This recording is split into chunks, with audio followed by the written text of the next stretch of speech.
लगभग बात तो पूरी हो गई है और आप लोग भी मुझे लगता है कि बरसों से वही बात सुनते आ रहे हो। सही बात है ना। 9 अगस्त आता है, रैली निकालते हैं, डीजे बजते हैं, नाचते कूदते हैं, फिर बाद में शाम को पैक लगाते हैं, घर पे जाके सो जाते हैं। ये सच्चाई है कि नहीं, ये बता। कड़वा सच है। और बहुत बार तो ऐसा भी होता है कि यार कार्यक्रम कौन कर रहा है, फलानु करने मन रही है यार, कहीं सरपंच वरपंच तो फोन नहीं लगा रही, फोन लगा रही थी गाड़ी को रहे नल के डीजल भरा रहे, डीजल में पेट्रोल के साथ साथ में अपने अंदर भी पेट्रोल चाहिए, तभी लोग भी घर से निकलते, नहीं तो निकलते ही नहीं है। तो ऐसी परिस्थिति में कार्यक्रम हो रहा है, यहाँ तक आप आ रहे हो, दिन भर समय देकर समाज के लिए इकट्ठा होके समाज के बारे में सोच रहे हो, संघर्ष करने की प्रेरणा ले रहे हो, ये बहुत बड़ी बात है। इसलिए आयोजन कमेटी और उपस्थित पांडाल में जितने भी सदस्य है लोग हैं, सबके लिए तालियां बजा लो। क्या है, अभी मैं काफी देर से सुन रहा था, हमने बोला भी बीच में, ऐसे नारे मत लगाओ यार, देखो देखो कौन आया, आदिवासी शेर आया, शर्म आती है बोलने में और सुनने में भी अच्छा नहीं लगता है। क्योंकि हम शेर बन गए, टाइगर बन गए, चीते बन गए, भालू बन गए, लोमड़ी बन गए, कुत्ते बिल्ली सब बन गए। अभी नया ट्रेंड चल रहा है, दलाल चल रहा है ना, वो भी बन गए। लेकिन समाज का भला हुआ क्या? अरे मैं आपसे पूछ रहा, समाज का भला हुआ क्या? तो कैसे होगा भला? साल भर में एक दिन इकट्ठा हो लेते हो, नाच लेते हो, कूद लेते हो, गालियां दे लेते हो, लड़ा लेते हो, झगड़ा लेते हो, फिर बात में वही की वही बात आ जाती, साल भर फिर बिल में घुस जाते हो। आपके पड़ोस में बुरहानपुर में घर बर्बाद हो रहे हैं, वन विभाग ने पूरे की भरे घर उजाड़ दिए, खरगोन की बाउंड्री पे लगा हुआ है। कभी आपने जाके पैर रखा वहां पर? आपके बड़े बड़े नेता पैदा हुए, क्या वहां पर गए थे? कितने लोग यहां से गए, हाथ ऊंचे करके बताओ मुझे। आगे के 2-4 लोगों को छोड़ के पीछे तो कोई नहीं, सब नाचने कूदने के लिए आएंगे। ये गलत बात है। हम लोग आपको यहाँ पर हजारों लाखों रुपए खर्चा करके इसलिए इकट्ठा नहीं करते कि नाच लो कूद लो, घर जाके सो जाओ। ये इसलिए पैसा भी खर्च करते हैं कि पैसा खुद के जेब से लगा के आपको इकट्ठा करते हैं कि आपके दिमाग में थोड़ा बहुत जाए, ज्यादा नहीं तो थोड़ा बहुत तो जाना चाहिए कि नहीं जाना चाहिए। वो गजानन दादा 1 घंटे से बोले, 1 घंटे तक आपको समझाया। मैं भी पटवारी हूं, लेकिन हमको भी हंसी आ रही, गालियां सुन रहे, जो सच है वो सच है, गलत कुछ नहीं है। नाकेदार की बात आई सुनना पड़ेगा, विधायक मंत्री की बात आई सुनना पड़ेगा, जो गलत है उसको स्वीकार करना पड़ेगा। समाज के साथ में यदि अत्याचार हो रहा है, शोषण हो रहा है और हमारा भाई यदि शिकार हो रहा है, तो हमको पहले फ्रंट पर आके उनके खिलाफ बोलना पड़ेगा। लेकिन हम लोग क्या करते हैं, हम यहां से भूल के घर चले जाते हैं। एक व्यक्ति 30 साल से संघर्ष कर रहा है, ये जयेश पिछले 10-12 साल से संघर्ष कर रहा है। पीले गमछे लेकर आते हो, झंडे लहरा देते हो, शाम को दारू के ठेपे पर मिल जाते हो। ये आदत बदल दो, नहीं तो आपका व्यक्ति पहले भी इसी शराब के ठेके पर जा जाके खत्म हो गया। ये जो आखिरी पीढ़ी बची हुई है, ये भी यहीं पर खत्म हो जाएगी। आजकल फैशन चल पड़ा है नया नया। अब आदिवासियों को मंत्री, सांसद और प्रधानमंत्री और बड़े बड़े कार्यक्रम वाले इसलिए याद करते हैं कि आप नाचते अच्छा हो। सही है कि नहीं? और नाचने कूदने के लिए आपको एक ड्रेस दे देते हैं, एक गाड़ी खड़ी कर देते हैं, पूरी टीम यहाँ से बढ़िया एक दिन पहले से जाती है भोपाल में, रात दिन मतलब रात भर पहुंचती है, भेड़ बकरियों की तरह गाड़ी में फूस के जाते हैं और वहां जाके कहीं नहीं काम। सुबह से आप पीछे खोपचे में बैठे ले, शाम को सीएम पीएम आ रहे हैं, उनके सामने 5 मिनट का मुजरा, आपका कुछ नहीं है। यही होता है ना। तो हमारी कौम को नाचने कूदने वाली बना दिया आपने। इस देश का जो मालिक है, इस देश का जो मूल निवासी है, आज कौन सा दिन है? 9 अगस्त, विश्व आदिवासी दिवस, जिसको मूल निवासी दिवस भी बोलते हैं। अबे यूएनओ ने इसलिए थोड़ी घोषित किया कि आप लोग मालिक से नौकर बन जाओ, नाचने कूदने में भटक जाओ। उसने पूरे विश्व के आदिवासियों के प्रतिनिधिमंडल को बुलाया, जिसमें गजानन दादा भी शामिल हुए। उन्होंने देखा कि विश्व भर के आदिवासी पलायन, बंधुआ मजदूर, अशिक्षा, बेरोजगारी, भूखमरी, कुपोषण से बहुत पीड़ित है, भूखे मर रहे हैं। आज भी देखो, आपके यहाँ गांव में जाओगे, किसी अंदर घर में देखोगे तो ढाले ढाले मिलेंगे, बाकी तो गुजरात महाराष्ट्र में मजदूरी करने पड़े हुए। लेकिन ये आपके पास में झिरनिया में सूखा घोषित करने के लिए विधायक महोदय लेटर लिख रही है, पानी नहीं गिर रहा है। वहां पे आधे लोग गुजरात या महाराष्ट्र में मजदूरी कर रहे होंगे। ये हालत है हमारे देश के। इस देश का जो मूल निवासी है, जिसको मालिक बोल रहे हो आप लोग, वो दर दर की ठोकरें खा रहा है। और इस देश में जिनकी आबादी मात्र 0.50% भी नहीं है, जिनकी आबादी 2.5% है, 3% है, 4% है, 5% है, उनके प्रभाव पूरे प्रदेश और देश में है। यदि करणी सेना आंदोलन करती है या चेतावनी देती है तो दूसरे दिन उनका प्रदेश अध्यक्ष जेल से बाहर होता है, और हम लोग आंदोलन करते तो हमारा नेता ही अंदर हो जाता सारे। अबे क्या लगा रखा है? आंदोलन का भी मजाक बना देते हो। एक नहीं तो 3-3, 4-4 आंदोलन भी कर लेते तो भी रिजल्ट नहीं आता। 20,000 के टापरे में हमारे लोग बिक जाते हैं। साला एक घर बनाने में व्यक्ति पैसा ही नहीं खर्च करता है। ये डाले डाले बैठे इनसे पूछो, भूखा प्यासा यहां से पसीना निकलता है, चड्डी में से पैर से निकल जाता है।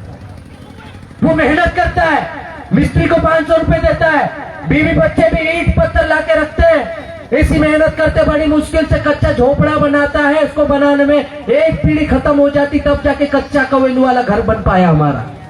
और उस घर को वन विभाग वाले आधी रात को आके जेसीबी से उड़ा रहे। कितनी शर्मनाक बात है इस देश के मालिकों के लिए। और इस देश में आदिवासियों का जो प्रतिनिधित्व कर रहे हैं, चाहे वो संगठन के पदाधिकारी हो या किसी भी दल के गांडू नेता हो, शर्मनाक बात है कि नहीं? जो गए, जिन्होंने बात रखी, ये बहुत बड़ी बात है। लेकिन हमारे लोग क्या कर रहे हैं? वो 2,000 5,000 का पत्रा ठोक के दे रहे हैं तो खुश हो रहे हैं, रील चला रहे हैं तो 4-4 दिन, महीने भर पत्रे पे कि हमने पत्रे लगवा दिए। अबे शर्म करो। पत्रा लगाने की वजह तुम जितने लोग वहां इकट्ठे हुए थे अकाउंट जारी कर देते तो हमारे आदिवासी समाज का व्यक्ति वहां इकट्ठा करके ढांचे बुला लेता तो घर खड़ा हो जाता, पक्का घर बन जाता वो महीने भर में। मजाक बना दिया आंदोलन का। इसीलिए हम लोग अब थोड़े दूर हो रहे हैं आंदोलन से, क्योंकि समाज में बदलाव नहीं आ रहा है। समाज को वास्तविक जो चीजों की जरूरत है वो मिल नहीं पा रही है। लाखों रुपए, करोड़ों रुपए फूंक देते हम लोग कार्यक्रम में, आंदोलन में, लेकिन क्या हाल है? स्कूलें देख लो। अभी बड़वानी में हमारे मुन्ना भाई ने, इन लोगों ने ज्ञापन दिया, मुन्ना मोरे ने, सबकी सब स्कूल छतें टपक रही है, किसी की छत गिर रही है। धुलकोट चातिरा में भी ये हाल होगा, मैं तो गारंटी देता हूं। नहीं तो अभी यहाँ पास में देख लो, पता चल जाएगा, सरिया दिख रहे होंगे स्कूल में। जितने भी सरकारी स्कूल है, जितनी भी सरकारी आंगनवाड़ी है, जितने भी सरकारी कॉलेज है, उसमें किसके बच्चे पढ़ते बताओ आप? सरकारी आंगनवाड़ी में हमारे परिवार के बच्चे जाते हैं। मेरा तो नहीं जाता, मैं बता रहा हूं, 4 साल का बच्चा मैं प्राइवेट में भेज रहा हूं क्योंकि मैं सक्षम हूं। लेकिन किसके बच्चे जा रहे हैं? जो हमारे समाज का गरीब है, उसका बच्चा जा रहा है ना। और गरीबों की कोई देखने वाला नहीं है, कोई सुनने वाला नहीं है। छत गिर रही है, झालावाड़ में 7 बच्चे मर गए। कितने? स्कूल की छत गिरने से 7 बच्चे मर गए। हम लोग 3 साल से ज्ञापन आंदोलन देते, जैसे ही बारिश नहीं आती उसके पहले से हम लोग एक्टिव हो जाते हैं। फोटो हम लेते हैं हर स्कूल के, ज्ञापन बनाते हैं, सूची लेके जाते, कलेक्टर की छाती पे चढ़ के बोलते हैं कि ये स्कूल है, आप देखो। तब जाके वो लोग फिर बाद में मीटिंग लेते हैं और आंगनवाड़ी स्कूल वालों को जगाते हैं। स्कूल में हमारे आदिवासी क्षेत्रों में जो मास्टर है वो हमारे ही है, आंगनवाड़ी कार्यकर्ता हमारी है, क्षेत्र के पटवारी है हमारे, वन वाले जो वन बीट पदाधिकारी है, फॉरेस्ट गार्ड है, वो भी हमारे। एक में भी हिम्मत ही नहीं कि वो एक शब्द लिख के बोल दे या ज्ञापन दे दे या बता दे कि अपने वरिष्ठ अधिकारी को कि ये स्कूल गिर जाएगा, ये बच्चे पढ़ रहे, मर जाएंगे। किसी की हिम्मत नहीं है। अब ये काम किसको करना चाहिए बताओ? अरे किसको करना चाहिए, मैं आपसे पूछ रहा हूं। सरकार को करना चाहिए, लेकिन देखो क्या है, अपने वाला सब जाने, डाली डाली हमारे माइस भी घुस रही, भाभी भी घुस रही। अभी छोरा जब तक रोता नहीं है तो बहनें भी हमारी दूध नहीं पिलाती। पिलाती क्या? बच्चा जब तक 2-3 बार अच्छे से नहीं रोए, 2-4 महीने का है, साल भर का, तब तक उसको दूध नहीं पिलाते। तो वैसे सरकार भी है, सरकार हमेशा गूंगी बहरी बन के बैठी रहती है। उसको जगाने की जिम्मेदारी किसकी है? हमारी है कि नहीं है? तो आप लोग क्या कर रहे हो भैया?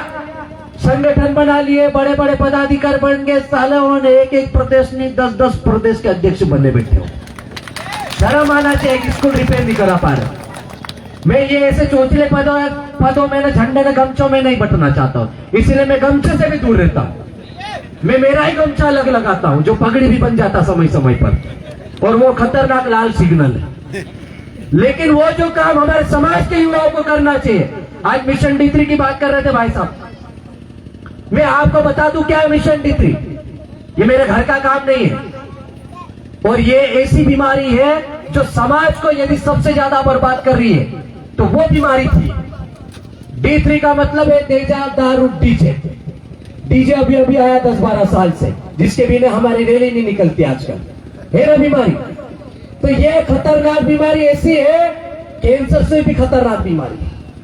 कैंसर में एक बार व्यक्ति बच जाएगा इधर कीमोथेरेपी करवा के, तो थोड़ा बहुत आगे जी लेगा।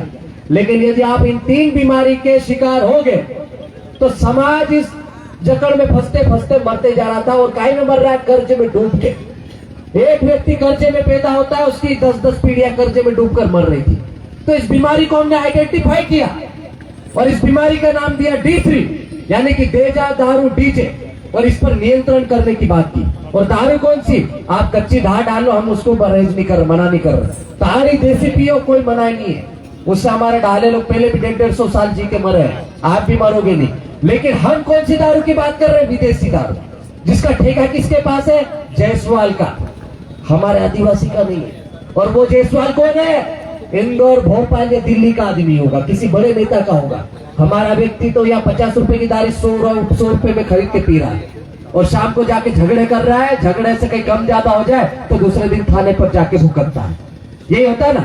तो उस बीमारी से बचाने के लिए हमने मिशन D3 चलाया, और मुझे गर्व महसूस होता है कि हमारी पूरी टीम ने ऐसा काम किया कि एक शादी में हमारे क्षेत्र में जहाँ 10-10, 20-20, 40 डीजे होते थे, जहाँ पे 1 से 2 लाख रुपए की दारू पिलानी पड़ती थी, जहां पर भेजा झगड़ा गुना भांजना झापड़ भी मारते तो 50,000 से शुरू होता था, और 1-2 लाख में नहीं, हमारे भील समाज में तो 7 लाख से नीचे शादी नहीं होती थी। हमने सबको सीमित कर दिया, भील समाज में शादी 2.5 लाख में खत्म कर दी, और भेजा जो झगड़ा गुना भांजना था हमने 80,000 में तय करके समाज को लाखों रुपए के कर्जे लेने से बचा लिया, एक ही झटके में, एक ही सीजन में। और ये सीधा फायदा हुआ, ये सीधा पैसा जो लाखों रुपए आप उस ब्राह्मण बनिए को दे रहे थे, जो दारू के ठेके पे दे रहे थे, उस डीजे वाले को दे रहे थे, वो अब आपको देना नहीं पड़ा और अतिरिक्त खर्चा नहीं करना पड़ा, तो वो आपके जेब में गया। और जेब में गया यानी कि आपको कर्जा नहीं लेना पड़ा, और कर्जा नहीं लेना पड़ा तो आपको कर्जा चुकाने के लिए गुजरात महाराष्ट्र में नहीं जाना पड़ेगा। तो किसको फायदा हुआ बताओ? ये सिर्फ एक मेहनत मजदूरी करने वाला किसान का फायदा नहीं, ये हमारी उन बहन बेटियों का भी फायदा है जो गुजरात जाते उनसे पूछना, वहाँ हमारे बोलते हैं ना लोग, सेकड़े आते हैं ना मांग खाने वाले, यहाँ क्या बोलते हैं मांग खाने वाले को, सेकड़े बोलते हैं कि भीख मांगे जो आते हैं। तो वहां पर जब गुजरात या महाराष्ट्र में जाते हैं मजदूरी करने वाले हमारे लोग, तो हमारी बहन बेटियां भी जाती, बच्चे भी जाते, 18-20 साल की, 22 साल की या 15-14 साल की लड़कियां भी जाती है। वहां पर ऐसा डेरा डाल के, पास में खोपड़ी झोपड़ी कहीं भी मिल जाए वहां पर डेरा डाल के रहते, खुले में रहते, हगड़े जाने की जगह नहीं। उधर खोदरे में जा रहे हैं सब इकट्ठे, हगड़े मतलब जाते तो वहां पैर रखने की जगह नहीं, वहां जाके हग रहे हो आप लोग। और यहाँ क्या बोल रहे हैं, हम मालिक बोल रहे हैं। यहाँ देखो पूरा जंगल हमारा, जमीन हमारी, सड़कें हमारी, पूरा पर्यावरण हमारा, यहाँ खुली सांस ले रहे, वहां सांस लेने की जगह नहीं। वहां जाती है हमारी बहन बेटियां, वहां पर उनका शोषण होता है, बलात्कार होता है, और कई बार मार के फेंक भी दे जाता है, पता ही नहीं चलता।